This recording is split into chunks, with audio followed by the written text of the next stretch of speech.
السلام علیکم. سب سے آگے میں بہت خوش آمدید میں ہوں اویس منگل والا. خدا کا شکر ہے کہ اس نے ہمیں آج کی صبح دیکھنا نصیب فرمائی.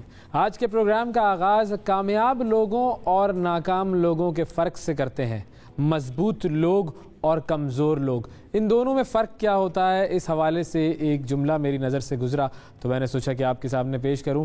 کامیاب لوگ وہ ہوتے ہیں یا مضبوط لوگ وہ ہوتے ہیں جو اپنے فیصلوں سے دنیا بدل دیتے ہیں, لیکن کمزور لوگ وہ ہوتے ہیں جو دنیا کے ڈر سے اپنے فیصلے بدل دیتے ہیں. تو آپ کو اپنے آپ کے اپنے گریبان میں جھانک کر یہ دیکھنا ہے کہ آپ کامیاب لوگوں کی فہرست میں شامل ہیں یا کمزور لوگوں کی فہرست میں شامل ہیں. اگر آپ کو دنیا کا ڈر ہے کہ دنیا کیا کہے گی, اگر آپ کو اس بات کا ڈر ہے کہ لوگ کیا سوچیں گے, اگر آپ اس بات سے ڈرتے ہیں کہ میں دنیا کا مقابلہ کیسے کروں گا, کیسے لوگوں کے سوالوں کے جواب دوں گا, تو پھر آپ کامیاب ہیں, تو پھر آپ کمزور ہیں اور آپ نے اپنے فیصلے دنیا کی مرضی سے لینے کا تہیہ کیا ہوا ہے. لیکن اگر آپ نے یہ سوچا ہوا ہے کہ میں اپنے فیصلے خود کروں گا, اور اگر آپ نے یہ سوچا ہوا ہے کہ میں اپنے فیصلے سے دنیا میں کچھ تبدیلی لے کر آؤں گا, تو پھر اس کا مطلب ہے کہ آپ ایک مضبوط انسان ہیں, آپ ایک کامیاب انسان ہیں. اور کوشش یہی ہونی چاہیے کہ ہم اپنے فیصلے اپنی مرضی سے کریں. ہاں, اس میں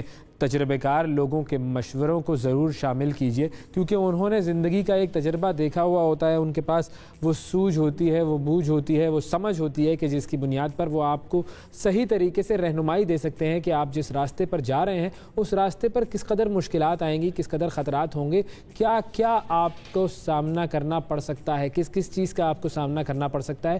یہ چیز آپ کو وہ تجربہ کار لوگ ضرور بتا سکتے ہیں. مگر یہ مت سوچئے کہ چونکہ اس راستے پر مشکلات ہیں تو اب مجھے اس راستے پر چلنا ہی نہیں ہے. اس راستے پر چلنا ضروری ہے. ہارنا یا جیتنا یہ اہم نہیں ہے, مقابلہ کرنا بہت اہم ہے. تو یہ تھی آج کی کام کی بات. اب آپ کو لے کر چلتے ہیں, موسم کی صورتحال سے آگاہ کرتے ہیں اور بتاتے ہیں کہ مختلف شہروں میں موسم کی کیا صورتحال رہے گی. سب سے پہلے اسلام آباد سے آغاز کرتے ہیں. اسلام آباد میں آج مکمل طور پر دھند ہے, جیسا کہ آپ ابھی خبروں میں بھی دیکھ رہے تھے کہ اسلام آباد میں اس وقت دھند ہی دھند ہے. فوگ نے اسلام آباد کو اپنی لپیٹ میں لیا ہوا ہے, حد نگاہ کم ہو چکی ہے. اور اگر ہم ٹیمپریچر کی بات کریں تو اسلام آباد میں 10 ڈگری سینٹی گریڈ کم سے کم اور زیادہ سے زیادہ ٹیمپریچر جائے گا 18 ڈگری سینٹی گریڈ تک. لاہور میں بھی فوگ ہے, کم سے کم 11 ڈگری سینٹی گریڈ ٹیمپریچر ہوگا اور زیادہ سے زیادہ ٹیمپریچر جو ریکارڈ کیا جائے گا وہ ہوگا 18 ڈگری سینٹی گریڈ. اس کے بعد کراچی میں کم سے کم 16 ڈگری سینٹی گریڈ, زیادہ سے زیادہ 27 degree centigrade temperature record کیا جائے گا. یہاں پر بادلوں کا ڈیرا ہے. کراچی والوں کو بھی اس مرتبہ پتہ لگ گیا ہے کہ سردی کی شدت کیا ہوتی ہے, ورنہ تو کراچی میں ذرا لوگوں کو سردی کے بارے میں مشکل سے ہی احساس ہوتا تھا. اب کراچی والوں نے اندازہ لگایا کہ واقعی اس مرتبہ سردی کچھ زیادہ پڑی ہے. بات کرتے ہیں پشاور کی. پشاور میں بھی فوگ ہے, کم سے کم 9 ڈگری سینٹی گریڈ, زیادہ سے زیادہ ٹیمپریچر جو جائے گا وہ ہوگا 20 ڈگری سینٹی گریڈ. اور سب سے آخر میں ہے کوئٹہ, جہاں کم سے کم ہے 8 ڈگری سینٹی گریڈ اور زیادہ سے زیادہ جو ٹیمپریچر ریکارڈ کیا جائے گا وہ ہوگا 16 ڈگری سینٹی گریڈ. اور آپ کو کوئٹہ میں بھی بادلوں کا راج نظر آ رہا ہے. یہ ہے جی موسم کی صورتحال. اور موسم کی صورتحال کے بعد اب ہم چلتے ہیں اور کچھ سٹوریز کی بات کرتے ہیں. سٹوریز میں ایک سٹوری ہے جو سوشل میڈیا پر بہت زیادہ گردش کر رہی ہے اور وہ پی آئی اے کے حوالے سے ہے. پی آئی اے کے پائلٹ نے ڈیوٹی کا وقت ختم ہونے پر پرواز اڑانے سے انکار کر دیا اور پرواز کو اسلام آباد کے بجائے دمام ایئرپورٹ پر اتار دیا. اب یہ ایک خبر آئی ہے, پتہ نہیں یہ کس طرح سے ہوا, کیا ہوا. مسافروں نے پھر جہاز کے اندر شور شرابہ کیا, جہاز سے اترنے سے انکار کیا. صورتحال کشیدہ ہونے پر ریاض ایئرپورٹ کے سیکیورٹی عملے کو طلب کر کے پھر حالات کو قابو کیا گیا. اس کے بعد پرواز 24 گھنٹوں کی تاخیر کے بعد اسلام آباد پہنچی ہے. اور پی آئی اے جو انتظامیہ ہے اس کے مطابق موسم خراب ہونے کے باعث ریاض سے اڑنے والی پرواز سعودی عرب سے تاخیر کا شکار ہوئی اور راستے میں کپتان نے ڈیوٹی ٹائم ختم ہونے پر جہاز کو اسلام آباد لے جانے سے انکار کر دیا اور طیارے کا رخ اسلام آباد کے بجائے دمام کی طرف موڑ دیا. پی آئی اے کے ترجمان کے مطابق فضائی سیفٹی کے لیے کپتان کا مکمل پرسکون ہونا بڑا ضروری ہوتا ہے اور کپتان اور عملے کے لیے آرام کا بندوبست کیا گیا اور اسی لیے پرواز 24 گھنٹے سے تاخیر ہوئی اس کی اور پھر وہ اسلام آباد پہنچی. اچھا, اب یہ بڑا امپورٹنٹ ایک فینومینا ہے. جو خبر ہے اس کو آپ 2 اینگلز سے دیکھ سکتے ہیں. ایک تو یہ کہ جو پائلٹ تھا اس نے اپنی منمانی کی اور اس نے کہا کہ نہیں جی میرا تو ڈیوٹی کا ٹائم ختم ہو گیا ہے اور اب میں کام نہیں کر رہا ہوں, which is highly unlikely of a pilot. لیکن یہ جو پی آئی اے کی انتظامیہ کا جو ورژن آیا ہے، میں اس کے اوپر ضرور یقین کرتا ہوں، کیونکہ اگر آپ ہوائی جہازوں کے حادثوں کے بارے میں پڑھیں تو آپ کو یہ اندازہ ہوگا کہ زیادہ تر حادثے جو جہازوں کو پیش آتے ہیں، ہوائی جہازوں کو جو کریش ہوتے ہیں، جتنے بھی حادثات ہوائی جہازوں کو پیش آتے ہیں، ان میں سے زیادہ تر کی وجہ یہ ہوتی ہے کہ پائلٹ پرسکون نہیں تھا۔ پائلٹ جو ہے اس کا سب سے اہم کام یہ ہوتا ہے، کیونکہ سارے جو جہاز میں سفر کرنے والے لوگ ہوتے ہیں وہ اپنا اعتماد اس پائلٹ کے اوپر کرتے ہیں، وہ ٹرسٹ کرتے ہیں اس پائلٹ کے اوپر کہ ہاں ہمیں یہ اپنی اوریجن سے ڈیسٹینیشن تک پہنچا دے گا، ہمیں یہ اپنی منزل مقصود تک پہنچائے گا۔ اور ظاہر ہے ہوا میں اڑنا اور اتنی بلندی پر جانا اور اس کے بعد اترنا یہ ایک خطرناک پروسیس تو ہے، تو اگر پائلٹ پرسکون نہیں ہوگا تو یہ خطرے سے خالی نہیں ہے، خطرہ زیادہ بڑھ جاتا ہے۔ اور جیسا کہ میں نے آپ کو بتایا کہ حادثات کو اگر آپ پڑھیں، ان کی ریزنز اور ان کی کازز پڑھیں، تو اس میں یہ بات سامنے آئی ہے، اکثر ریسرچ میں یہ بات آئی ہے کہ جو پائلٹ ہے اس کی اگر مینٹل کنڈیشن یا مینٹل سٹیٹ صحیح نہیں ہوتی تو وہ جہاز پھر حادثے کا شکار ہوتے ہیں، اور ان کا جو حادثے کا شکار ہونے کی جو پروبیبلٹی ہے، جو پرسنٹیج ہے، وہ بڑھ جاتی ہے۔ اسی لیے یہ ضروری ہوتا ہے کہ جو پائلٹ ہے وہ مکمل طور پر مینٹلی ایٹ پیس ہو، سکون میں ہو، تاکہ جب وہ جہاز اڑائے تو حادثے کا جو اندیشہ ہے وہ کم سے کم رہے۔ تو یہ ایک خبر تھی پی آئی اے کے حوالے سے۔ اب ذرا پنجاب کی طرف نظر ڈالتے ہیں۔ وزیر تعلیم پنجاب جناب مراد راز صاحب نے اسکول کے طلباء کے لیے ٹوپی اور طالبات کے لیے دوپٹہ یا اسکارف جو ہے اسے یونیفارم کا حصہ بنانے کی ہدایت کر دی ہے۔ مراد راز صاحب کا کہنا تھا کہ پنجاب اسمبلی نے پہلی بار پرائمری طلباء کو ناظرہ جبکہ 6ٹھی سے 12ویں تک کے طالب علموں کو ترجمے کے ساتھ قرآن پاک پڑھانے کا ایکٹ پاس کیا ہے، جو کہ بہت اچھا ایکٹ ہے، اور اب تعلیمی اداروں میں قرآن پاک لازمی پڑھانے پر عمل درآمد ہوگا۔ انہوں نے یہ بھی کہا کہ نجی اسکولز میں بھی یونیفارم میں ترمیم کریں گے۔ صوبائی وزیر تعلیم نے اسکولوں کے طلباء کے لیے ٹوپی اور طالبات کے لیے دوپٹہ یا اسکارف یونیفارم کا حصہ بنانے کی ہدایت کی ہے۔ مراد راز صاحب کا کہنا تھا کہ کورونا کی وجہ سے تعلیمی اداروں کی بندش کا ابھی کوئی فیصلہ نہیں ہوا، جب تک دیگر محکمے بند نہیں ہوں گے تعلیمی ادارے بھی کھلے رہیں گے، کیونکہ بہت زیادہ حرج ویسے بھی تعلیم کا ہو چکا ہے، تو اسی لیے اب یہ جو تعلیمی ادارے ہیں ان کو بند کرنے کے حوالے سے اس وقت کوئی چیز ایسی نہیں ہے کہ جس کو پلان کیا جا رہا ہو۔ اچھا، اب مجھے یہ ذرا سمجھ میں نہیں آ رہا کہ یہ طالبات جو ہے وہ دوپٹہ تو پہلے پہنتی تھی جو گورنمنٹ اسکولز کی طالبات تھی، ٹوپی جو ہے وہ جو ہے شاید اس کے اندر نیا یہ ایک ایڈیشن ہوا ہے، اور ایک پازیٹیو چیز ہے۔ بہت سارے لوگوں کی طرف سے اعتراض تو آئے گا اس کے اوپر، لیکن مراد راز صاحب سے جتنا ہمارا انٹریکشن ہوتا ہے وہ ہی از اے گو گیٹر، وہ جو فیصلہ کر لیتے ہیں اس کو پھر عمل درآمد پورے طریقے سے کروا کر ہی رہتے ہیں، اور ایسے ہی لوگوں کی ضرورت ہوتی ہے کہ آپ فیصلے کریں اور پھر ان پر عمل کروائیں، ورنہ ہم جانتے ہیں کہ ہمارا یہ سسٹم ہے اس سسٹم کے اندر فیصلے بہت ہوتے ہیں لیکن ان پر عمل درآمد نہیں ہوتا ہے۔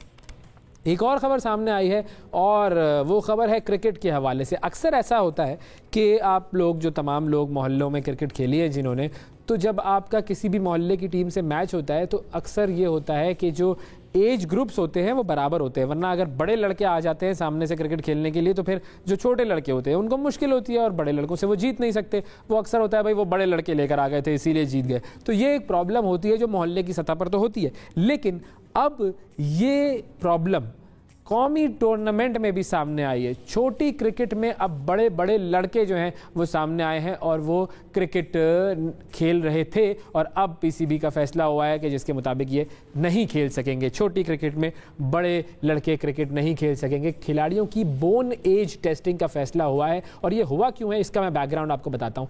پی سی بی نے کراچی اور ملتان میں جاری انڈر 13 اور نیشنل انڈر 16 ٹورنامنٹس معطل کر دیے ہیں۔ وجہ کیا تھی معطلی کی؟ وہ یہ تھی کہ کراچی اور ملتان میں یہ جو جاری ٹورنامنٹ تھے اس میں جو ایج کرائیٹیریا ہے اس سے زیادہ کی عمر کے لڑکوں نے شمولیت اختیار کی ٹیمز میں، جیسا کہ اگر 13 سال کی جو ٹیم ہوتی ہے تو اس کے اندر انڈر 13 میں 13 سال سے کم عمر کے سارے لڑکے ہونے چاہیے۔ اس میں اگر آپ بڑے لڑکوں کو کھلائیں گے تو جو دوسری ٹیم ہوگی اسے ڈس ایڈوانٹیج ہو جائے گا۔ بالکل اسی طریقے سے انڈر 16 کی جو ٹیم ہوتی ہے اس میں بھی آپ کا جو کرائیٹیریا ہوتا ہے وہ یہ ہوتا ہے کہ 16 سال سے کم عمر کے لڑکے کھیلیں گے۔ اس میں اگر آپ زیادہ بڑے لڑکے کھلا دیں گے تو جو سامنے والی ٹیم ہے اس کو ڈس ایڈوانٹیج ہو جائے گا۔ تو وہ جو صحیح طریقے سے ایج کرائیٹیریا کے حساب سے جو مستحق کھلاڑی ہیں وہ ہی کھیلتے ہیں اور انہی کو کھیلنے کی اجازت دی جانی چاہیے۔ تو یہ جو دونوں ٹورنامنٹس تھے اس میں